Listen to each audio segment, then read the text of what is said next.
سلام سلام، صبحتون بخیر، شبتون بخیر، هر جایی که هستین. امروز بعد مدت ها توی این پیج با یه میکاپ آرتیست لایو داریم. میکاپ آرتیست هم شاهین استانبوله و خیلی خیلی به نظر من تو کارش حرفه‌ایه.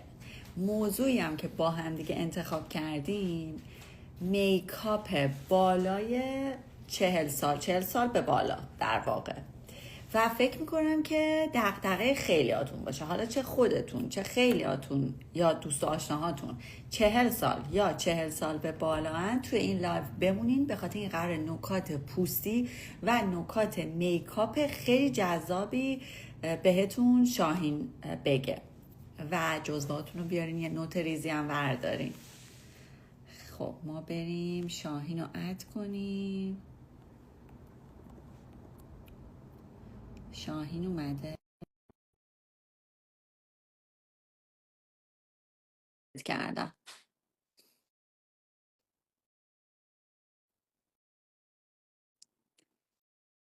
چشم.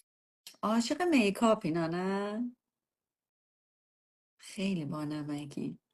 مامانم روز اینطوری میگم، میگو بهار مگه مثلا چند نوع ماتیک هست، چند نوع ریمل هست، چند نوع که انقدر همه دوست دارن لایو و مثلا ویدیو میکاپ، حالا تو هر چیزی، تو هر فیلدی، تو هر پلتفرمی، چه تیک تاک، چه یوتیوب، چه پیج من، چه پیجای دیگه. گفتم نمیدونم، انگار که اصلا ما خانوما ناخودآگاه کشیده میشیم به این سمت دیگه. دوست داریم حتی اگه میکاپ هم نمی کنیم، دوست داریم بشینیم ببینیم این چیزا رو. راجبه زمین جدید چیه؟ شاهین من ادت کردم unable to join. بذار الان دوباره بزنم، اجازه بده. دوباره اینوایتت کردم، ببین میبینی؟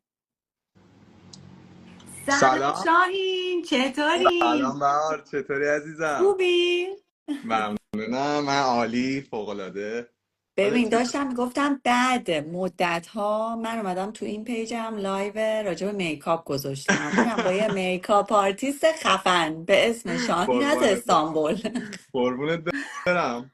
ممنونم، لطف داری به من همیشه بهار جانم. قربونت برم. خب شاهین چه خبر؟ همه چی خوبه؟ شکر خدا، مشغول زندگی و کار و مثل همیشه. من یه سلام کنم به فالوور خودم که دارن جوین میدن. بچه سلام. من چون که چقدر لباست خوشگله ببین راستی، من ازش میدونستم میگفتم. که تو برق و برقی دوست داری، دیگه اینو پوشیدم. جز به فالوورای وفادارتم. قربونت برم، مرسی. دارن همه به می‌خوام اگه سلام میکنن شاهین. ممنونم بچه همه که خوش اومدین دوستان عزیزم عزیز. واقعا همه خوش اومدین. شاهین امروز قرار راجع به میکاپ 40 سال به بالا، یعنی 40 سال و 40 سال به آره بالا صحبت کنیم و قراره که یه سری نکات پوست و یه سری نکات میکاپ بهمون بگی که چجوری آرایش آره کنیم که به درد این سن و سال بخوره. آره. قبل از اینکه مثلا شروع بکنیم در مورد سن و این بالای 40 و حالا پایین 40 و اینا، یه چیزی وجود داره تو میکاپ، همه بهش میگن ماچور اسکین، یعنی پوست جا افتاده. خب یعنی پوستی که اون مچوریتی و جا افتادگی سراغش اومده، یعنی علائم مثلا بالا رفتن سن توش دیگه میتونیم ببینیم توی اون چهره. ولی موردی که وجود داره، این نکاتی که قراره مثلا توی این لایو بگیم و در موردش صحبت بکنیم، یه سری افراد هستن ممکنه توی مثلا اوایل دهه 20 زندگیشون هم این چیزا رو صورتشون داشته باشن. یعنی اینا یه تیپس اند تریکسیه که مثلا همه میتونن استفاده بکنن و در کل به انهانس چیز معادل فارسی نداره. من چقدر گشتم در مورد چی میخوای انهانس الان نتونستم چیز. بگی؟ انهانس یعنی چهره رو فقط بهتر میکنه، یعنی اینا آره چیزاییه که آره، همون آره بهتر. برای حالا افراد بالای 40، حالا چون تیتر لایومون این بود، ولی ما به عنوان حالا ماچور استفاده میکنیم، چون ماچور اسم میکنم یه رنج بزرگتری داره. چیزایی که میخوام بگم خیلی گسترده تره و همه میتونن ازش استفاده بکنن. اولین چیزی یعنی که شاهین من یه نکته بگم این وسط جنبندی حرفات، بفرمایید. این که مهم بعضی وقتا مهم نیستش که سن عدد چیه، ممکنه جنس اون پوست یا اون اتفاقاتی که روی اون پوست افتاده تو حتی دقیقاً سن زودتر به اون نقطه دقیقاً مچورتی رسیده آره باشه و باید این تیپس اند تریکس ها روش استفاده شه. آره مثلا یکی از چیزایی که حالا باعث میشه سن بالاتر دیده بشه، هر نوع چه میدونم، هر نوع تکسچر، هر نوع بافتی توی پوست. حالا میتونه به خاطر خشکی باشه، میتونه همون علائم طبیعی بالا رفتن سن باشه، چیزایی که کاملا نرماله و هر چیزی که مثلا نشون بده که مثلا اون پوست داره تغییر میکنه. و یکی از مهمترین چیزایی که حالا نه فقط قبل از میکاپ، در کل من همیشه به همه میگم که انجام بدین، میگم بهترین میکاپ یه اسکینکر خوبه، یه پوستی که بهش خوب رسیده شده باشه، رسیدگی خوبی انجام شده باشه، خود واقعا نیازی به میکاپ نداره. و مهمترین چیز آبرسانیه، آبرسانی و ضد آفتاب. یعنی نمیشه که ما مثلا یه پوستی رو بخوایم همینجوری بدون هیچ آماده سازی، بدون اینکه هیچ کاری بکنیم هم یه راست بریم میکاپش بکنیم، نمیشه. اون پوست پس میزنه، یعنی کشش رو نداره. یکی از چیزایی که در مورد پوستای ماچور وجود داره بهار اینه که پوستای ماچور با پوست باید مثل عضله رفتار کرد. یعنی باید فکر بکنید که مثلا حتی پوستی که خیلی میکاپ نشده باشه، میکاپ رو ممکنه پس بزنه، چون که تحمل اینو نداره که یه چیزی روش سنگینی بکنه. پوست هم همچین ویژگی داره انگار. و مثل عضلات دیگه، شما مثلا هیچ وقت فکر کن ورزش نکرده باشی و هیچ ورزشی نمی‌کنی، هیچ کاری نمی‌کنی و یهو میری یه وزنه سنگین میزنی، یهو میری مثلا یه کاری، یه حرکت مثلا خیلی سنگین انجام میده، خب بدن آدم میگیره، یه واکنشی نشون میده. پوست هم همینجوری باش رفتار کرد. و مخصوصا حالا بالای 40 اول باید پوست آماده سازی بشه و گردش خون توی سطح پوست خیلی مسئله مهمیه. ماساژ دادن با فیس اویل یا هر بیوتی اویلی که مثلا گردش خون رو توی سطح پوست بیشتر بکنه، آبرسانی دقیق، آبرسانی درست. مثلا یه چیزایی هم که من همیشه میام در موردش صحبت میکنم در مورد هیالورونیک اسیده، چون که خیلی ها مثلا هیالورونیک اسید رو پوستشون میزنن ولی رو پوست خشک میزنن اصلا که خود همین هیالورونیک اسید رو اگه اشتباه، من این مدرسه‌ای که میرفتم رشته پوستی بود، اصلا کلا گلوبال آره استتیکس که همه چیزای پوستی رو میگفت و اصلا میگفت خیلی ها نمیدونن هیالورونیک اسید رو چه جوری باید استفاده کنن و باعث میشه اصلا دقیقاً. از بنفیتاش استفاده نکنن، از مزایاش اصلا و نه استفاده تنها هیچ نکنن اینجوری. مزیتی اون موقع برای پوست نداره، بلکه نتیجه عکس میده. به جای اینکه آبرسانی بکنه، پوست رو خشک میکنه، پوست رو میبره به سمت همون دیهایدریشن، بی آبی، به سمت اون که پوست شروع میکنه به همون چون بی آبی یکی از اصلی ترین دلایلی که سطح پوست زودتر چروک میشه یا مثلا اون تکسچر پوست بیشتر مشخص میشه. و هیالورونیک اسید رو نباید روی پوست خشک استفاده کرد، چون هیالورونیک اسید اینجوریه که انگار مثل یه چیزی که مثل وکیوم کلینره، همه چیزو تو خودش جمع میکنه، هر آبی دور خودش ببینه تو خودش جمع میکنه، از خودش هیچ آبی نداره. حالا این آبو میتونه از پوست شما بگیره و پوست شما رو خشک‌تر کنه، یا اینکه اگر قبل از میکاپ استفاده بشه، از آبی که توی کرم پودر هست و اویلی که توی کرم پودر هست رو با خودش جذب میکنه و اونم باعث میشه که کرم پودر روی پوست حالت مثلا پچی بشه، تیکه تیکه بشه و خشک بشه کرم پودر روی پوست. مثلا بعد از 1 ساعت یا 2 ساعت، مثلا اون لحظه که میزنی میگی وای میکاپ چقدر خوبه، چقدر بیسش خوبه، بعد 2 ساعت یهو میبینی که این پوستش شروع تیکه کرده، مثلا تیکه. کرم پودر شروع کرده پچی شدن، شروع کرده به تیکه تیکه شدن و این مدلی میشه. برای همین پرپ کردن پوست خیلی اهمیت زیادی داره. و علاوه بر اون دیگه میرسیم مثلا این مهمترین قسمته. من همیشه میگم فارغ از این که اون برندی که داریم استفاده میکنیم چیه، هر کسی یه باجتی داره. مثلا من نمیگم حتما برین چه میدونم بیس مثلا کرم آبرسان شنل بگیرین یا چه میدونم برین لپریری بگیرین، اینا نه. خب شما معمولی ترین آبرسان رو داشته باشین ولی که درست و اصولی و به موقع استفاده بکنین، اون نتیجه‌ای که باید رو ازش میگیریم، ولی اگرم نه نتیجه نمیده قطعا. ببخشید و شاهین، یه سوالی ازت کنم. جانم. تو به عنوان میکاپ آرتیستی که این همه پوستا رو دیدی و روشون کار کردینا، میشه 2 تا آبرسان بگی، یکی توی لول لوکس، یکی تو لول خیلی عادی، که هر کی بتونه بنا بر باجت خودش استفاده، یعنی بره بخره؟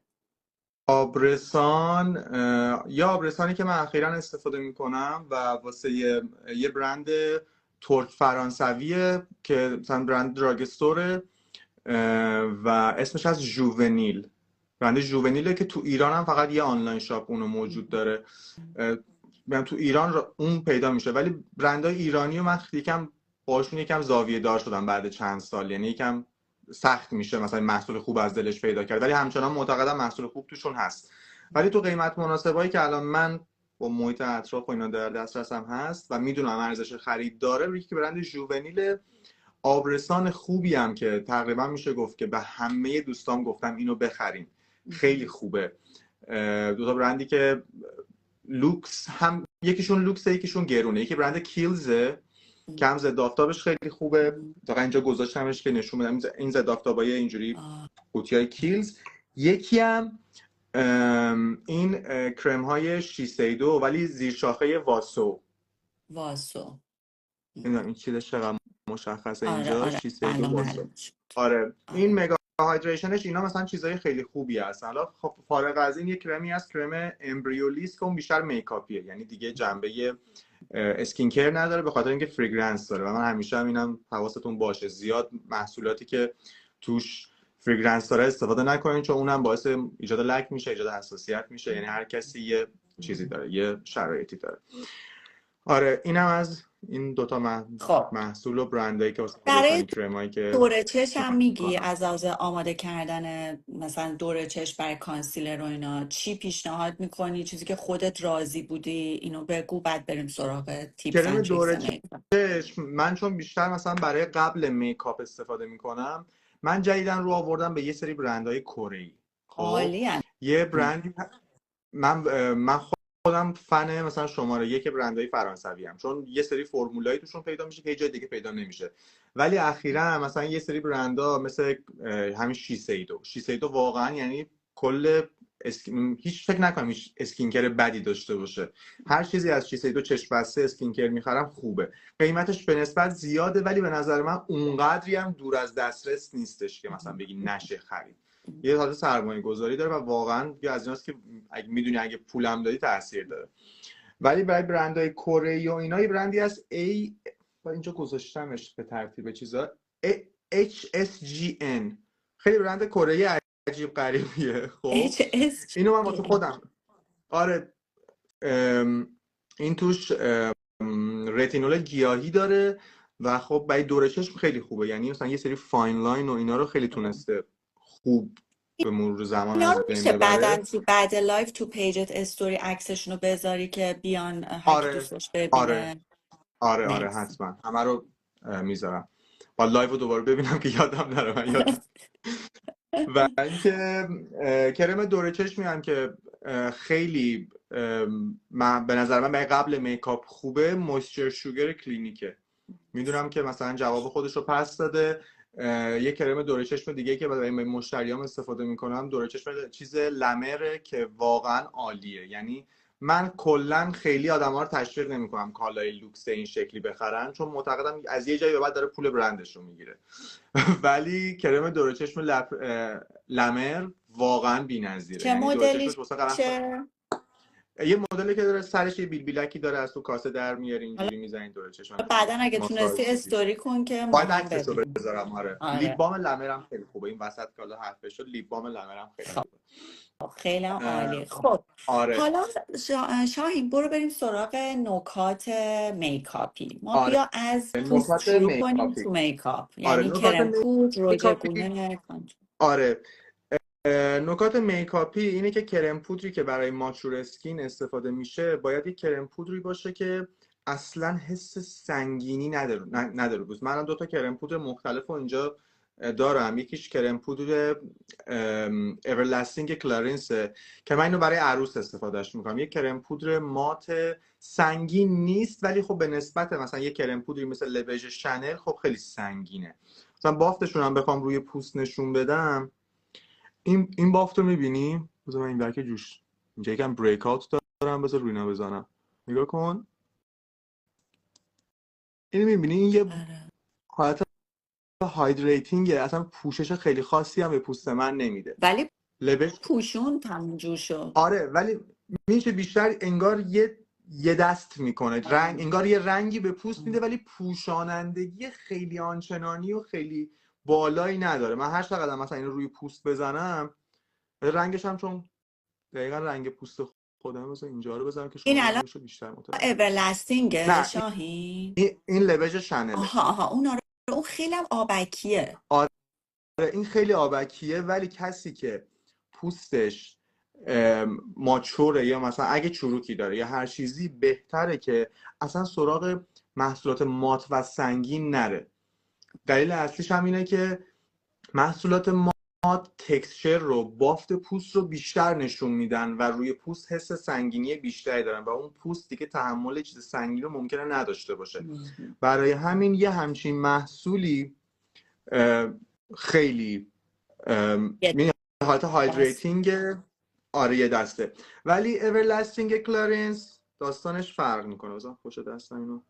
حالا من سوال دارم ازت. اومدیم و یکی مچور بود پوستش، یه جوش زده بود، یا مثلا لک داشت مثلا، یا اوکی، یک دست هم، اتفاقا چجوری باید خیلی بپوشم؟ سوال خوبی پرسیدی، خیلی سوال خوبی پرسیدی. اینجور مواقع اگه خودش میخواد میکاپ کنه یا میکاپ آرتیست قرار میکاپش کنه، باید از اسپات کانسیلینگ استفاده بکنه. مثلا من الان اوکی. اینجا چند تا یه دونه جوش اینجا دارم. خب الان این همون کرم پودر کلارنسه که خیلی سنگینه گفتم.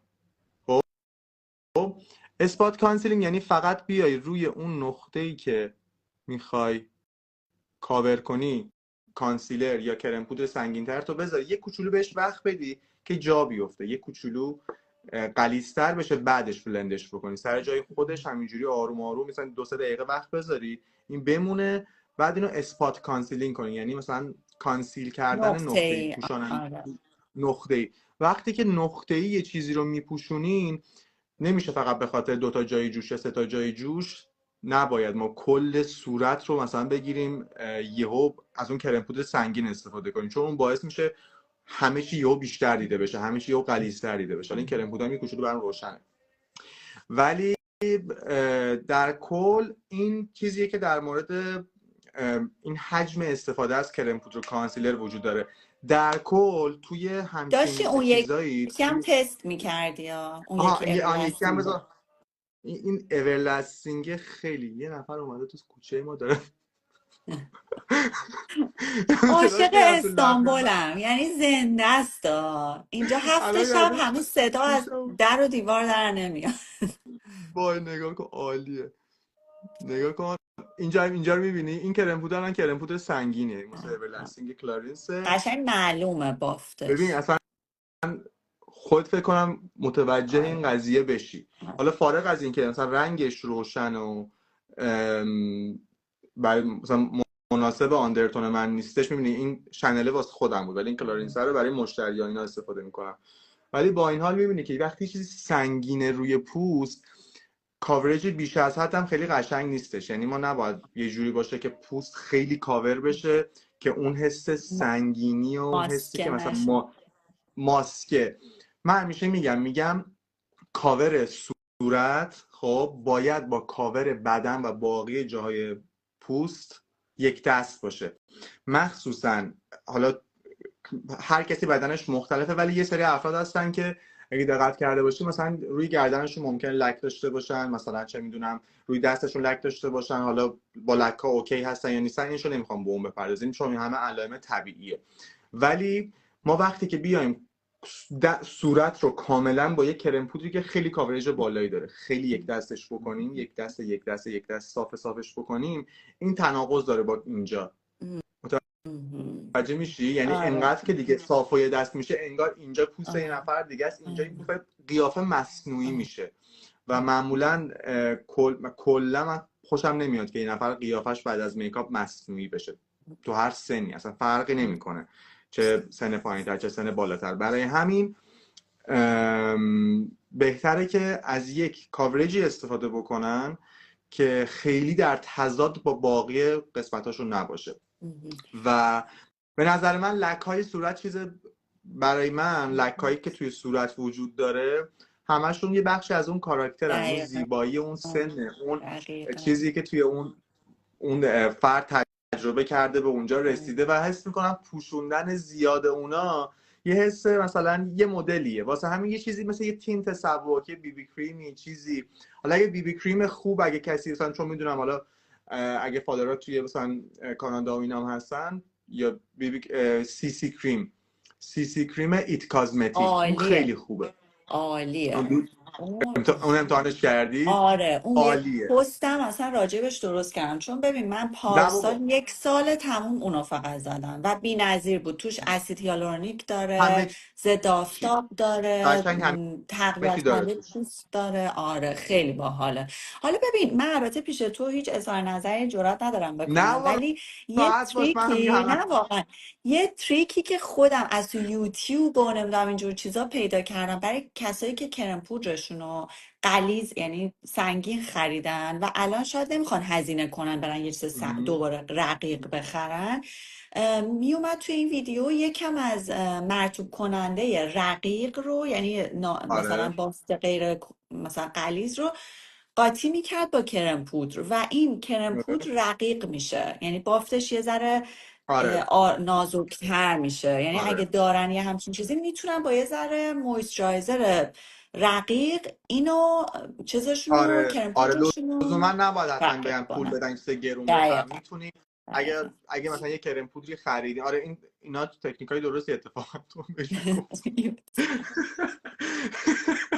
ولی آره اینا تکنیکای درستی که خدا رو شکر خوب جا افتاده، یعنی میکس کردن کرم پودر با حتی با کرم دوره چشم هم قاطی بکنید، با هر چیزی که میکسش بکنید کاملا باعث میشه که اون کرم پودر سبکتر و دوام کرم پودر رو حتی میبره بالاتر. وقتی مرطوب کننده رو میکس بکنین انگار دارین مثلا یه پرایمر درست میکنین و خیلی کرم پودر رو روی پوست باعث میشه بهتر بخوابه. بعضی فرمولا ممکنه با هم دیگه نسازن ولی خیلی کم پیش میاد که دوتا میکس مثلا با هم دیگه جواب ندن. ببین برای یه دو تا همین پرایمر خوبم معرفی میکنی بهمون؟ یکی من از اون پرایمری که دسته، مثلا میخوایم بریم مهمونی بزنیم، یکی نورمالی. من کلا یه چیزی که بهتون بگم، پرایمر من از اون دسته میکاپ آرتیستم کلا برای هیچ میکاپ پرایمر استفاده نمیکنم، چه حتی جالب. حتی برای عروسا استفاده نمیکنم، یعنی چون که وقتی اسکین پرپ آماده سازی پوست اصولی انجام شه، پوست هر چقدر که آبرسانیش هر چقدر که درستتر انجام بشه نیاز به پرایمر رو از بین میبره. یعنی دیگه مثلا واقعا وقتی که یه نفر به پوست خودش به اندازه کافی میرسه و پوست توی شرایط قرار میگیره که دیگه نیازی نداره آبش رو از جای دیگه تامین بکنه، دیگه نیازی به پرایمر وجود نداره. پرایمرها بزرگترین کاری که میکنن که جلوی ترشح چربی رو میگیرن و کسی که پوستش خوب آبرسانی بشه دیگه چربی ترشح نمیکنن، چون اون چیزی برای که اونایی که مثلا منافذ باز دارن چی شاهین؟ اتفاقا ببین یکی از اصلا کسی که منفذش بازه، کسی که پوستش چربه یعنی پوستش بی‌آبه، اینا همشون نشانه بی‌آبی پوسته. که با من سرم گلورسپیو، سرم نیاسینامید واترملون دراپ، یعنی واترملون همچین دراپ. چیز. آره آره آره آره آره. واترملون دراپ نیاسینامیده، سرم نیاسینامید گلورسپی که خیلی معروف هم از همونجا وایرال شده. اون واقعا ارزش خرید برای قبل میکاپ رو داره. من توی اسکین کر پیشنهادش نمی‌کنم توی مثلا روتین مراقبت پوستی به خاطر اینکه مواد معطر داره، ولی در کل مثلا برای خیلی از مشتریام استفاده میکنم چون که واقعا اون نیاسینامیدش و حجم آبرسانیش انقدر خوبه که مثل پرایمر عمل میکنه، ببین یه منفعت زیادی ذره میتونه. نوچ نیست شاهین؟ یه ذره تا نوچی همونشه، نمیده به همون خاصیتش باعث میشه دوام میکاپ بره بالا و اینا. تا موقعی که اون ببین نباید خیلی زیاد زد اون رو و نباید خیلی کم زد. یه حدی باید بزنی که وقتی سطح پوست هنوز خشک نشده، یعنی هنوز یه کوچولو نوچیه، هنوز به مرحله نوچی زیاد نرسیده، هنوز به اون مرحله که خیلی اون شکل میشه نرسیده، تو همون شرایط باید کرم پودر رو بزنی. اون مثلا بهترین حالت استفادهشه. ولی کسایی که پوستشون چربه، یعنی دیگه با آبرسانی زیاد چیز نمیشه، حالا اینجا مهمونی میخوام برن حال ندارم به اون قبل پوستشون برسن، پرایمر اربوریان برای پوست چرب. اربوریان. آره، تمام پرایمرهای توی مارکت رو بذارین کنار. جالب. یعنی شما بگین لوق گرلن، شما بگین هر چیزی که مثلا من دیگه مثلا رو اون قسم میخورم، میگم که تنها پرایمری هم که تو کیتم دارم همونه. من یکی از پرایمرهایی که استفاده میکنم همون مرطوب کننده امبریولیسه که به خاطر گلیسرین بالایی که داره مثل پرایمر عمل میکنه و همین پرایمر اربوریان. هم میشه استوری کنی عکسشو؟ آره دیگه، من بعد از لایو اینا رو همه رو چیز میکنم. و کلا یه چیزی که وجود داره، من به هم هنرجا میگم، تو پستام یه بار گفتم، من موقعی که تو سینما کار میکردم یه آقای بود که صورتش رو شیو میکرد همیشه، بعد شیو افتر شیو نیوا میزد به صورتش و گیریم های تئاتر همش سنگینه، چندین ساعت طرف رو صحنه است، نور زیاد، مثلا لباسای سنگین تو تابستون، اصلا یه وضع عجیب غریبی با اون حجم تاریخ. گیریم همه مثلا بعد 2 ساعت 3 ساعت بالاخره یه تکونی میخورد، گیریم این آقای فاندیشنش تکون نمیخورد. بعد من یه بار اون چیزه رو، اون افتر شیو نیوا رو زدم و بعدا فهمیدم که به خاطر درصد گلیسرین بالاشه. گلیسرین چون آبرسانی و نفوذ عمیق به پوست داره، جزء از اون اینگریدینتس هایی هستش که به عمق پوست نفوذ میکنه، برای همین تا حد زیادی آب رو توی پوست حفظ میکنه و این باعث میشه که پوست که مواد رو خودش خوب نگه داره. راز با دوام شدن میکاپ، منافذی که مثلا بسته میشن دیگه، ترشح چربی پوست، همه اینا آبرسانی، یعنی انقدر که آبرسانی توی کیفیت پوست، توی همه چی تاثیر داره، تو کیفیت میکاپ تاثیر داره، هیچ چیزی تاثیر نداره. یعنی مثلا من الان خودم رو الان که دوباره کرم پود زدم، ولی اینجا مثلا من کلی بریک اوت دارم. خب توی چند روز گذشته یه سری بریک اوت داشتم رو پوستم، ولی با این حال چون همیشه آبرسانی رو سفت و سخت میشستم، اگه بریک خیلی اوت داشته پوستت خوبه، یعنی ولی خیلی پوست همیشه گلویی پلامپه. آره اون گلوی بودن رو همیشه نگه میداره و این خیلی، این نتیجه آبرسانی خوبه. رازهای پوست واقعا رازهای. یه خب نکته هم ببین حالا که وجود شاهین، داره، نکته چند تا چیزی که میخوام ازت بپرسم، راجع به کانتور بگو، راجع به رژ گونه بگو. آره اتفاقا الان اومدم دست بزنم روی کانتور کردن. ببینین کانتور کردن کلن کار کانتور این که ما به صورت سایه اضافه بکنیم. خب یعنی یه سری سایه هایی که بعد از میکاپ کردن و کرم پود زدن از بین میره، ما سایه اضافه بکنیم. و کلا توی تئوری چهره شناسی، توی اون آنالیز چهره‌ای که من همیشه انجام میدم و همه چیزی که مثلا چک میکنم، حالا چه واسه کلاینت باشه چه همینجوری واسه فالوورام، یه وقتایی میام چهره یه سلبریتی رو میارم با هم دیگه آنالیز میکنیم و اینا، کلا سایه توی چهره سن رو میبره بالا.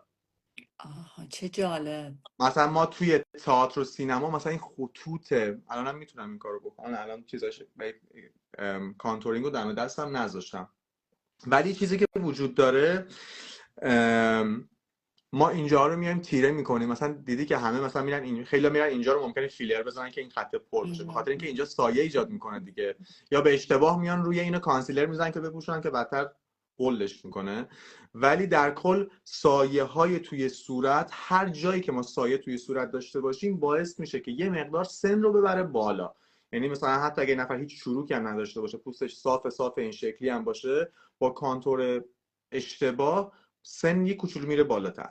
ممکن مثلا مثال بارزش کایلی جنر موقعی که مثلا 19 سالش بود چند سال پیشا، همه فکر میکردن 30 سالشه، به خاطر اینکه اون کانتورهای غلیظ مدل کارداشیانا مد بودش، اینا هم همیشه سنشون بیشتر از اون چیزی که بودن نشون میداد، به خاطر کانتور غلیظ بود. این دلیل اصلیش کانتورینگ غلیظ بودش.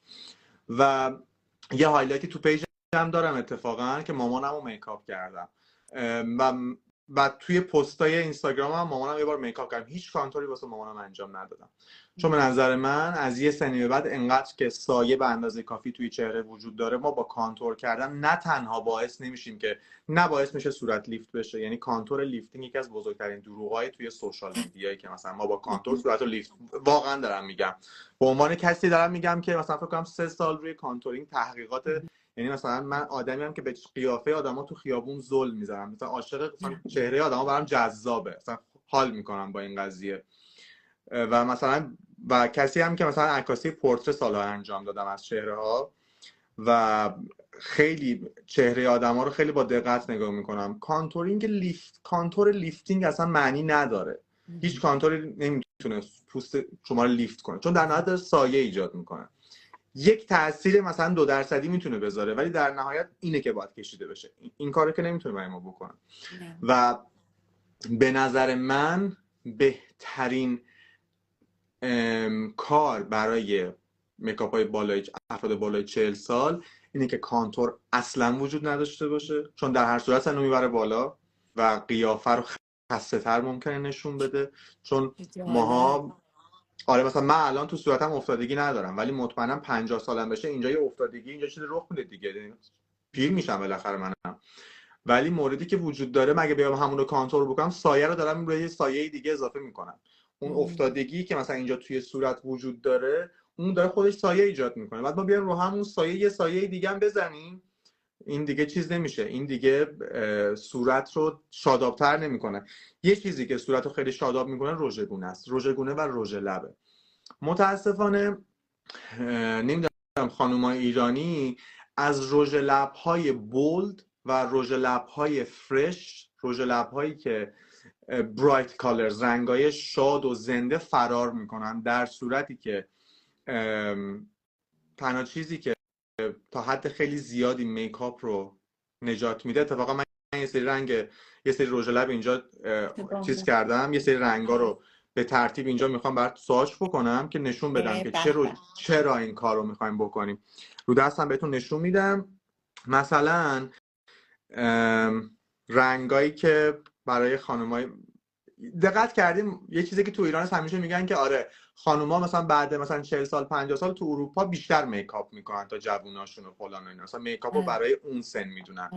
و واقعیت هم اینه که تو ایران ولی برعکس، خانوما میکاپ نمیکنن، یا نمیدونم به خاطر سوشال میدیا، به خاطر خود جامعه است یا هر چیزی است، خانوما رو مثلا میگن نه این مناسب سن تو نیست، نه مثلا چرا باید یه خانم تو این سن و سال مثلا چیز بزنه، اصلا چه سن و سالی، مثلا من میگم سن و سال اصلا واقعا برای رنگ رژ نیستش. حالا من یه سری رنگ رژ اینجا، این یکی از رنگای مورد علاقه من از تامفورد، رنگ نایت پورتر. توی لایو یه کوچولو نارنجی‌تر و روشن‌تر داره دیده میشه، ولی بعدا عکسش رو میذارم. اتفاقا یه ویدیو هم گرفتم میخوام پستش کنم فردا. میخوام بگم برایت کالر چیه، منظورم از برایت کالر چه جور رنگاییه. اینم رنگ دنجرس بیوتی از تامفورد.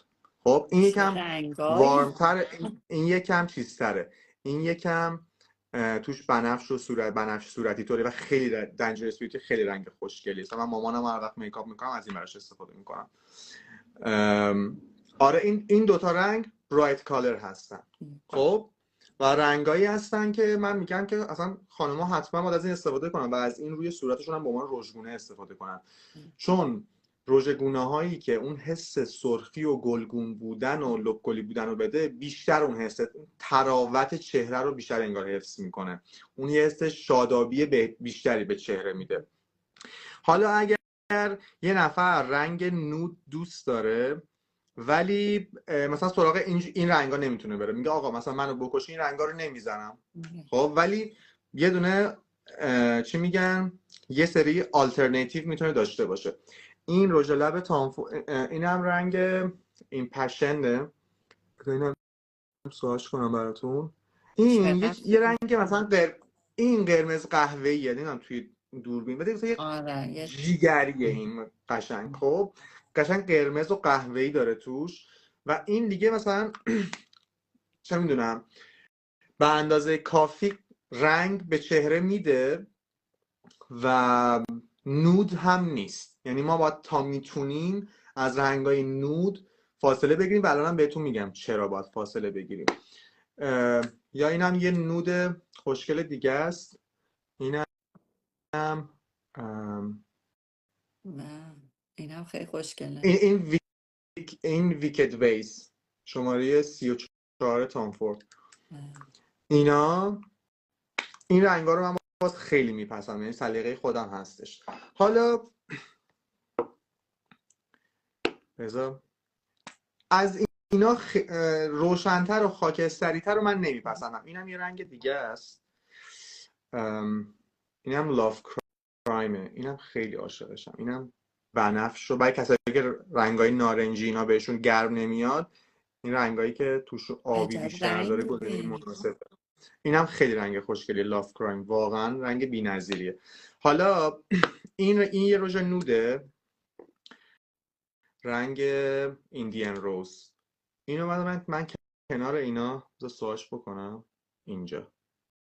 خب این رنگ دیگه روشن‌ترین رنگیه که میتونم پیشنهاد بدم به یه نفر. دیگه ته روشنی این باید باشه، به خاطر اینکه اگر داخل رژ لب خاکستری یا سفید بیش از حد باشه باعث میشه که تراوت چهره رو بگیره.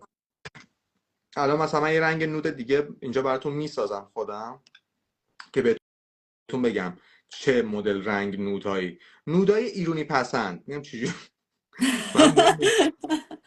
نودای ایرانی پسند، ولی واقعا یه تب میکاپ نود افتاده توی همه ما ایرانی ها. من خودم مثلا اینطوری شدم، اصلا از رنگ دیگه فراریم.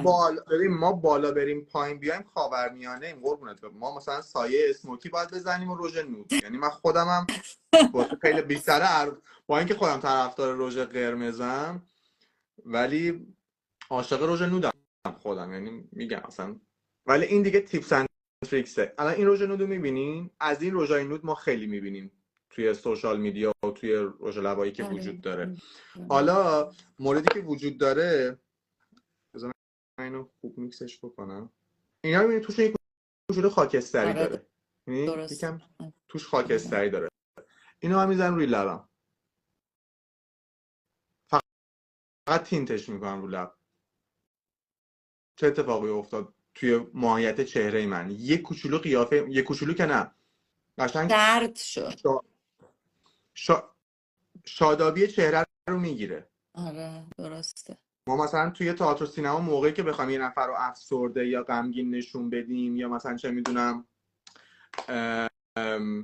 بگیم طرف سردشه یا حالش خوب نیست یا مریضه، بیشتر میریم سراغ رژ نود، نودای این مدلی. حالا با مداد لب ممکنه با مداد لب بشه اینو فیکسش کرد، ولی در نهایت میبینین من با اینکه یه تاچ خیلی کوچولو زدم همین الان داره مثلا من رو بیشتر نشون میده، شادابی از چهره من گرفته و این نشون دهنده اینه که من فکر نمی‌کردم رو خودم بخوام تست کنم پاکش کنم. از همینه که اینجا زدم که میذارم اینجا دیگه یه کوچولو. آقا همین یه کوچولو میذارم وسط لبم، دوباره این شادابیه برمیگره به پوست و اینکه فرق میکنه. و همینو میگم همیشه تو میکاپ less is more، یعنی نیاز نیست رژ لب با کادر بکشید و چه میدونم حتما میکاپ حرفه‌ای بکنید. شما اگه انگشتتون رو بزنید روی رژ لبتون، خب همینو فقط تینتش کنید، این میشه دوباره همون انگار لب اولم، حالت اولی که لبم بود. و واسه همین من میگم رژ گونه، الان من به همینم اگه یه کوچولو بلاش اضافه بکنم، همین چیزی که اینجا بود و یه کوچولو میتونم اینجا بلاش به عنوان اینجوری بکنم که شما ببینید که چقدر مثلا صورت شادابتر میکنه. یه کوچولو اون حس تراوت رو به چهره میده، خب، و اون تر و تازگی رو برمیگردونه و این با کانتور خراب میشه، این با حجم زیاد کرم پودر خراب میشه. ما هر چقدر پوست رو بیشتر بتونیم توی میکاپ ببینیم حس سلامت بیشتری از اون طرف میگیریم. هر چقدر که یه سوالی، مثلا فکر کن یکی صورتش خیلی گرده، خب مثلا همیشه کانتور میکنه، اینو یه ذره مثلا جمع و جور میکنه. حالا الان سنش بیشتر شده یا به قول تو کانتور سنش رو بیشتر نشون میده، راه حلش چیه؟ مثلا میتونه شیپ رو عوض کنه، حالا یه ذره، یه هوا. یه چیزی که وجود داره کانتور کردن کلا. ما اگر بخوایم، من الان شما یه چهره مثلا کاملا کرف، یعنی گرد کامل به هم بدین، من اینجوری کانتورش میکنم که از روبرو خوب به نظر بیاد، با غلظت بالا میتونم کانتورش بکنم، ولی از کنار در نهایت خودش رو نشون میده. دقت کردی بعضی وقتا مثلا کانتور از کوچولی، یه وقتایی کانتور انقدر غلیظ میشه که از کنار خودش رو نشون میده. و برای همین اون چیزی که مثلا اتفاقی که باید بیفته نمیفته. و من همیشه میگم فرم چهره، ماهیت چهره با ایجاد سایه تغییر نمیکنه. من یه قشنگ توی یه کلاسی فکر کنم ساعت‌ها در مورد این قضیه صحبت کردم و توضیح دادم در مورد آناتومی چهره، که کانتور کردن در نهایت یک سایه ایجاد میکنه روی پوست ما و نمیتونه برای ما گونه به وجود بیاره. میتونه خطای دید ایجاد بکنه ولی تغییر فرم نمیده. ما با هیر استایل تغییر بیشتری میتونیم توی فرم چهره ایجاد بکنیم. یه نفر اگه مثلا چه میدونم با کنارهای صورتش مثلا اگه خوشش نمیاد، میتونه موهاشو یه جوری هیر استایل بکنه که اون هیر استایل یه سایه ایجاد بکنه، یه قسمتی از صورتو بگیره. ولی در نهایت من میگم آقا اگه صورتت گرده، صورتت قشنگه، صورتت لاغره، صورتت قشنگه، اونو باید بپذیری. چون میکاپ پلاستیک سرجری نیست، یه چیزی نیستش که باش بتونیم حالا ماهیت چهره رو تغییر بدیم. ولی در کل میگم اصلا من کلا میگم کانتور نه. من میگم کانتور فقط موقعی میتونیم از کانتور استفاده بکنیم که واقعا اون چهره پتانسیل میگم جنبه کانتور داشته باشه. مثلا من یه چیزی هست که به همه هنرجوام میگم یه سری بینی ها کانتور ناپذیرن. بینی کانتور ناپذیر چیه؟ مثلا بینی تو کانتور پذیره. خب چون کانتورش بکنی قشنگ سایه رو میپذیره به خاطر فرمی که داره، ولی بینی من کانتور پذیر نیستش، به خاطر اینکه اگه من از روبرو اینجا رو قشنگ کانتور بکنم، از روبرو خیلی بینیه جمع و جورتر و اینجوریه، ولی به محض اینکه نیم رخ بشم اینجا رو میبینی این خطا از کنار خودش رو نشون میده دیگه. مثلا یعنی کانتور فقط چیزی نیست که از روبرو خوشگل باشه، و بیشتر ویدیوهای سوشال میدیام چون از روبروه یا تو زاویه‌های خاصیه، برای همین مردم همیشه فکر میکنن که کانتورینگ خیلی تأثیر آنچنانی میتونه بذاره، در صورتی که رژگونه خوب، جایگذاری رژگونه مناسب و رنگ رژ مناسب، رسیدگی به ابرو یعنی من میگم اگه ابرو مهمترین بخش تو هر میکاپی برای من ابروه. تو طراحی ابرو مثلا خیلی وقت میذارم همیشه برای مشتریام اینا، میگم که ابروها یه کوچولو پر بشه، یعنی به معنای کلمه هر چیزی رو در کمترین حالتش انجام بدیم ولی اصولی انجام بدیم. نیاز نیست مثلا یه میکاپ عروس رو خودمون پیاده بکنیم. و مثلا مامان خودم همیشه یه رژ لب میزنه و مثلا چون کرم پودر هم که نزنه یه ابروهاشو پر میکنه، یه رژ لب میزنه و کلی تغییر میکنه، یعنی همون شادابیه به چهرهش برمیگرده و اون حس مثلا تراوت با میکاپ میده. less is more آقا. من همیشه میگم برای ماچور اسکین به پوست خوب برسید، کرم پودر سبک انتخاب بکنین و برین سراغ رنگ‌هایی که شادابی به چهره میدن، نه رنگ‌هایی که تراوت رو از چهره میگیرن. و موژه مصنوعی هم نذاریم آقا. موژه مصنوعی خب چیکار هم کنن؟ نذاریم. یکی موجه نداشته باشه یا موجهش کم باشه چیکار کنن؟ ماسکارا. یعنی مثلا آخه یه چیزی بگم، موژه مصنوعی پلک هم در واقع این شکلیه که پلک یه حالتی داره که نمیتونه از انگار سنگین میکنه. خب بعضیا اون به خاطر افتادگی پلک هر چیزی که وجود داره، اینو میبینی این یه سایه ایجاد میکنه که چشو کوچیک‌تر و خسته‌تر نشون میده. درسته. در صورتی که یه ماسکارا هم اگه بزنه فقط پشت چشش یه خط چش بن موجه‌ای هم بکشه اینه. و یه چیز دیگه که خیلی مهمه توی بافت سایه است که اینم حتما بگم، هیچ وقت سراغ سایه های مات نریم. مات خوب چون چون پشت پلک یه سری هستن که مثلا حالا چروک پشت پلک دارن، خب یعنی فارغ از مسئله سن، مثلا خیلی هستن از همون 20 سالگی ممکن چروک پشت پلک داشته باشن، یعنی چیز مثلا واسه همین گفتم ماچوریتیش با اون متفاوته. سراغ سایه های مات اصلا نرن، یعنی سایه هایی که خشک میکنن پشت پلک رو، و حتی سراغ پودر فیکس خیلی زیادم نرن که مثلا چه میدونم مثلا کلا پودر. فکر کنم شاهین پودر یه حالت، هر چیز سن بیشتر میشه، سن پوست بیشتر میشه، آره پودر فکر کنم کمتر باید دقیقاً استفاده کرد و بیشتر رفت به دقیقاً سمت کمتر کیفر. استفاده بشه و این نوع پودری هم که استفاده میشه خیلی اهمیت داره. حالا مثلا بذار میگم تو همون هایلایتی که مامانمو میکاپ کردم در مورد این قضیه خیلی خوب توضیح دادم که پالت های سایه‌ای که اینجوری مات هستن اینا تکسچر انگار قشنگ دیدی وقتی چه میدونم یه گل، حتی گلم اگه ترک میخوره روش مثلا چه میدونم وقتی خشک میشه انگار وقتی خیسه هنوز چی خیسه، ولی وقتی خشک میشه قشنگ یهو اون حس دقیقا همچین چیزیه، انگار قشنگ چروکا رو انگار بیشتر واضح درسته. میکنه. ولی یه سری سایه ها هستن که نه ماتن نه برقی برقی، یعنی نه خیلی همچین شاینی و شیمری، مثل این سایه مثلا شارلت تیلبری. خب اینو پشت دستم سواش نگاه میکنین یه شاین ریزی داره ولی آره. خشک و مات نیستش، و بهترین حالت اینه که از یه سری سایه هایی استفاده بشه. سایه های شیمری خیلی برای خانمای بالای 40 مثلا مناسب، مخصوصا هر کسی که پشت پلک شروع کرده، چون که اون ریفلکشن، اون بازتاب نور، هر چیزی که وجود داره باعث میشه که اون خطای دید ایجاد میکنه، بازگشت نور خطای دید ایجاد میکنه و دیگه اون چروکا رو کمتر نشون میده. و با یک ماسکارا، یک ریملی که اگه بخواد بزنه دیگه تمومه، یعنی میکاپ دیگه چیز بیشتری نمیخواد.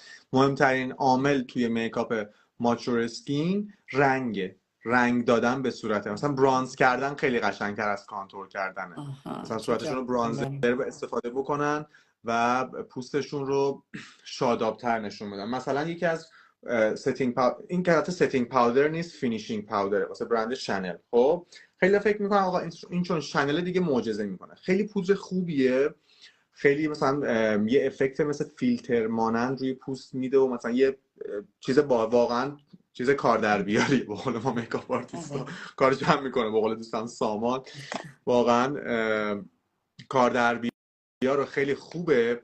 ولی این خیلی پودر خشکیه چون فینیشینگ پاودره. خب یعنی پودر ست کردن نیستش. مثلا این برند بایتری، خب این یه سری پودری داره، پدش افتاد، یه پودری داره، پودر هایالورونیک اسید، یعنی اسمش ممکنه یکم عجیب غریب باشه، هم اینجوری پرس پاودر داره، فشرده داره، هم لوز پاودر داره، مثل همین پودر عادی، مثل همین پودر اینا میشه لوز پاودر. اون پودر هایالورونیک اسید بایتری خیلی گزینه خوبه. یا کلا پودرایی که سبک هستن، یعنی یه وقتایی آدم وقتی پودر رو تست میکنه رو دستش اینجوری میماله میفهمه که اون پودرا خیلی پودر سنگینی هستن. اما اگر شما یه پودر فیکس رو خریدین و دوباره مثلا نمیخواین پول بدین یه پودر فیکس دیگه ای بخرید و چه میدونم نمیخواین که یه هزینه اضافه‌ای کرده باشین، یه راهکار کوچیکم برای این وجود داره. من همین پودر شنلی که گفتم خیلی پودر سنگینی هم هستش، اتفاقا یه مقدار از اینو میبینید من چقدر با احتیاط دارم برمیدارم تو این درش، باید اینجوری و پشت دستم میگیرمش، یعنی اصلا نمیذارم که روی این براشه زیاد بمونه، یعنی هر چیزی که با ته این پودر میبینی هر چقدر که قشنگ جون این پودر رو میگیریم، بعد میایم خیلی آروم اینجوری میزنیم روی پوست. این دقت کرده باشه هنوز درخشش پوست من نگرفته، ولی پوست منو درسته. اینور نوچ شده و این در حدی که فقط پوست خشک بشه، یعنی در حدی که پوست دیگه اون حس مات نمیخوایم به ما بده. پود در همین حد، حتی اگه پودری هم که دارین سنگینه اینجوری تا حد خیلی زیادی میتونین کنترلش بکنین. اینجوری نگاه میکنین پوست الان نیمه خیلی ماته. خوب شد. الان من این پودر رو با حجم مثلا زیاد، تا اینجا زیاد میزنم. پودر شنلم پودر سنگینیه. این مدلی که مثلا حالا خیلی پودر سنگین میزنن، چقدر زیاد زدی. چون اینو مثلا کلا اینو باید زیاد زد پودر شنلو. پودر نیست که کم بزنه، چون باید با این پاف ستش کرد که به اون حالت فیلتر تورش رو اینجوری به پوست میده. آره این راهکار استفاده از پودر، چون میگم این فینیشینگ پاودره، ستینگ پاودر نیستش. میشه اینو یه توضیح بدی که فینیشینگ پاودر با ستینگ پاودر چه فرقی داره؟ پودرهای فینیش رنگ دارن. خب الان این پودر شنل کلی رنگ بندی داره. خب پودر ست، فقط پودرهای ست معمولا بیرنگ هستن و کارشون اینه که میکاپ رو سر جای خودش نگه دارن. هم فرمولشون هم بافتشون جوریه که فقط میکاپ سر جای خودش بمونه که ما میتونیم مثلا رژگونه بزنیم روش، هر کار دیگه بکنیم. پودر بذاریم. خب ولی فینیشینگ پاودر از این مثل کامپکت ها، خب دیدین کامپکت ها دیدین که اینجوری میمالن، اونا مثلا بیشترشون فینیشینگ پاودر هستن، حالا بستگی به فرمولشون. ولی فینیشینگ پاودر ها معمولا پوشانندگی دارن. پودر ست پوشانندگی نداره. فینیشینگ پاودر یه پوششی اضافه میکنه، یه چیزی اضافه روی پوسته، یک لایه دیگریه. و مثلا این پودر شنل هم در واقع این چون رنگ داره دیگه، من چون میگم اینجا خیلی کم زدم، این رنگ واقعیش همینه که داره میبینی، پوست رو یه درجه روشن‌تر میکنه. ولی خب نگاه کن مثلا انگار فیلتره، واقعا پوستش چقدر مات میکنه. ولی من اگه روی پوستم اگه مثلا حالا چروک، اگه مثلا یه موقع چروک داشته باشم، این بولدش میکنه، قشنگ میندازتش بیرون. این کاری که من واسه عروس انجام میدم، مثلا لایه آخر فینیشینگ پاودر شنل همیشه میذارم، چون که توی عکس انقدر این پوستو خوشگل میکنه بهار که اصلا اینجوری هم که اصلا جادو میکنه. الانم ببین واقعا انگار یه فیلتر اومد، چقدر جالب. پیشونی میزنم، رو پیشونی میزنم ببینید که مثلا چه جوری کنه. قشنگ میگم مثل فیلتر رو پوست عمل میکنه پودر شنل، حتی کم و زیادش رو که میزنی. ولی اون مدلی که من گفتم، این مدلی که گفتم با کم بزنیم پوست دیگه خشک شده، خب ولی سنگین نشده، یک لایه اضافه روی پوست نیومده که بخواد حس سنگینی به پوست بده. خیلی جالب بود، خیلی جالب بود. آره این از اینا. ببین روژگونه رو فقط بگو که چه رنگش رو رنگایی پرسیدم باید بچه، من مچ رنگ، ببخشید بهار جون، من رنگ 20 شو دارم، شنل یونیورسال فینیشینگ پاودر. حتی این بازم میگم مثلا برای عروس و فلان و اینا مدل استفادهش نباید مثلا روی پوست مستقیم زدش، مثلا باید یه پودر دیگه زیرش بزنی. این هم خودش خیلی تاثیر داره. از این پودرا نیست که تکی بشه استفاده کرد. یه پودر دیگه هم که من خیلی دوست دارم پودر هاورگلاسه. این تو شیمر داره، یه کوچولو برق داره و حتی با اینکه قدرت مات کردنش خیلی بالاست، اما پوستو خشک نشون نمیده. یه شیمرای ریز خیلی خوشگلی داره اینم. ولی بعدیش اینه که یه کوچولو آندرتون زرد داره. میدونی چی میگم؟ ولی یعنی یکم بعضی زردی زیر میده. چشم خوبه ها، کسی که زیر چشش تیره است عالیه. خیلی خوبه. من دیگه یه نفر دیگه نتونم تمام فنامو پیاده بکنم و ته تهش ولی تو عکسام خیلی چیز خوبیه. اینم دیگه پودر آرگلاس هم دیگه تا یه کوچولو مثلا 5 دقیقه بذاری بمونه، بعد اینجوری بزنی بره.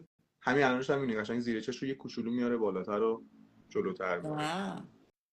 اینم بذار ببین و این تاثیر این، شماره داره؟ نه یه دونه پودر آرگلاس داره. نگاه می‌بینی این تفاوت این زیر چشم و این زیر چشم؟ پودر خیلی تاثیر داره. با شنل این کارو با زیر چشم من نکرد. هر پودری واسه خودش یه ویژگی داره. مثلا از لورا مرسیه نمیشه همچین انتظاری، چون میگم لورا مرسیه معروفه، میگم از لورا مرسیه نمیشه انتظار همچین روشن کنندگی رو داشت. ولی مثلا این پودر آرگلاس قشنگ این حالت برایتنینگ افکت تو اینو قشنگ میده. ولی خب دیگه نباید به کل صورت زد، من به کل صورت هیچ وقت نمیزنم. بله خیلی جالب بود.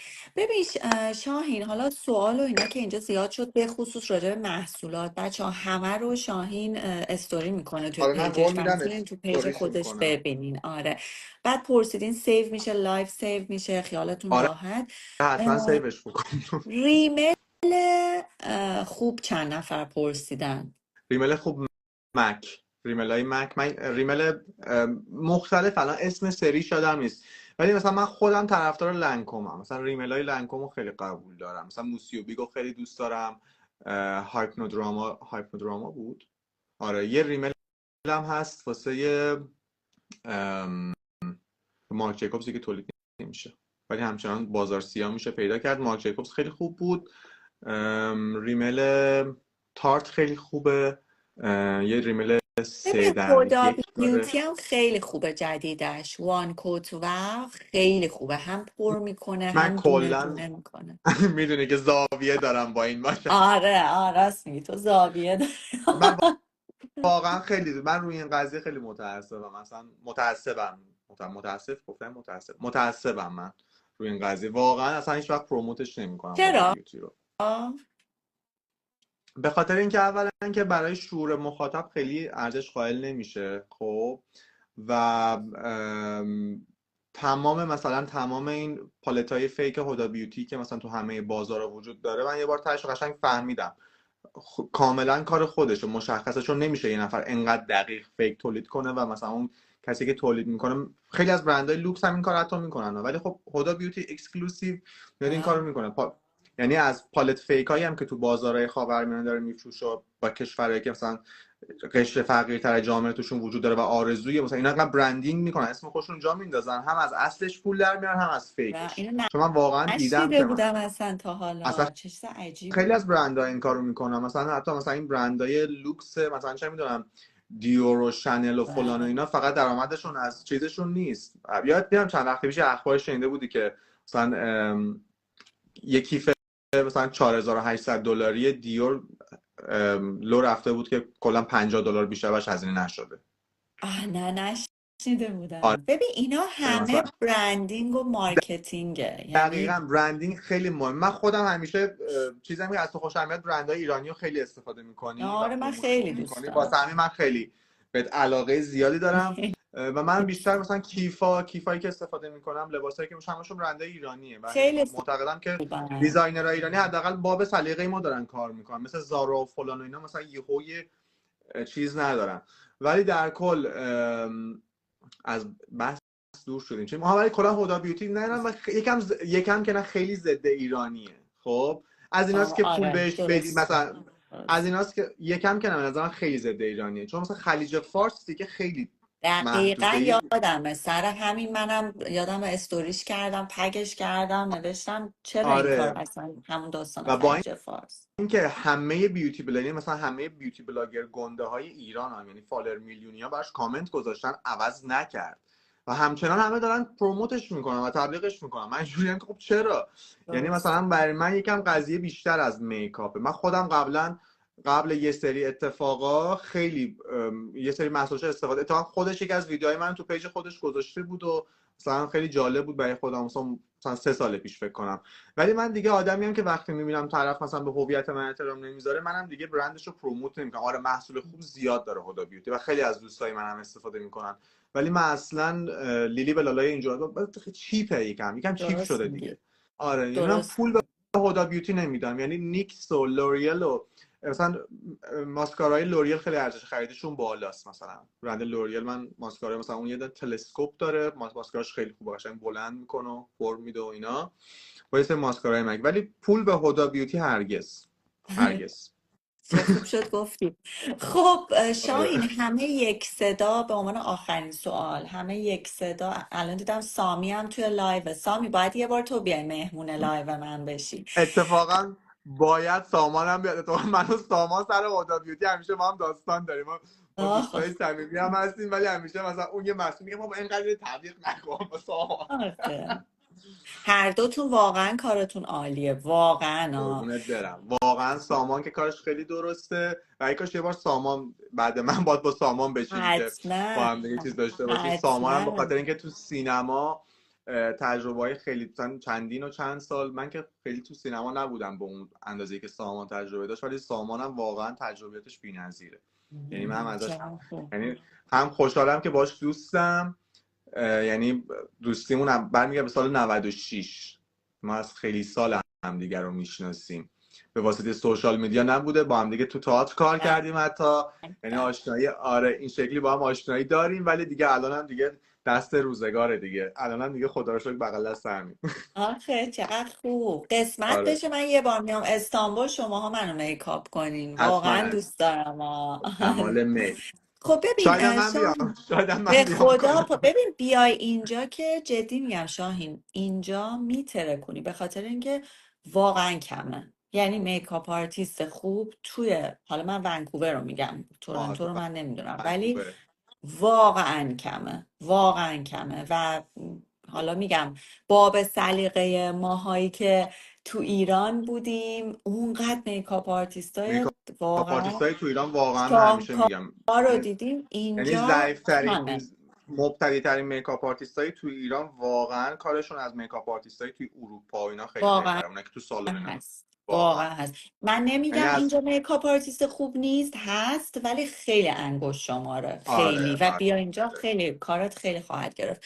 شاهین به عنوان آخرین سوال، همه یک جان صدا تو دلم. دایرکت داشتن، توی دایرکت میگم توی کامنت داشتن می نوشتن کانسیلر برای سن 40 سال و 40 سال به بالا آها چی چه. معرفی خب میکنی؟ من محصولات رو به نظرم تو استوریا بگم دیگه، چون اسم میکنم لایو از یه جایی طولانی تر باشه ممکنه بعدا آره کسی سخت دیگه نبینتش. بشه. من چون قراره محصولات رو بیام معرفی بکنم تو استوریا بگم دیگه، چیز میکنم همه رو قشنگ تو استوریا میذارم و عالی، اعلام عالی. میکنم. پس بچه ها هر کی که پیج شاهین رو نداره بره تو پیجش و تو استوریاش همه رو برامون معرفی میکنه. من خودم هم نشستم که نوت بردارم از رو استوریات شاهین. قربون برم. مرسی. مرسی ازت، واقعا قربون خیلی برم. کیف داد. مرسی خودم که بعد مرسی مدت واقعا. ها اصلا یه همچین لایو آرایشی داشتم، خیلی یاد گرفتم ازت، قربونت برم خیلی عزیزم. قربونت برم. مرسی از تو ممنونم. بابت دعوتت مرسی از واقعا. خودت. این تلاشایی که میکنی و اینکه همیشه لایو میذاری و مرسی. معاشرت میکنی با همه خیلی کار با ارزشیه و همینجوری هم ادامه بده. من که واقعا انرژی میگیرم ازت مرسی. همیشه. منم از تو واقعا شاهین، ایشالا به زودی ببینمت یا اینجا یا اونجا. ایشالله. مراقب ایشالله. خودت باش و مرسی از همه این دوستایی که ما رو دیدن تا الان نشسته بچه ها بودن مرسی پایین. که تا اینجای کار موندین، وقت گذاشتین، حرفای ما رو شنیدین دیگه. قربون همتون برم دیگه. آخه ماچ به کله همه. ماچ به همتون. بای بای، خدافظ. خدافظ.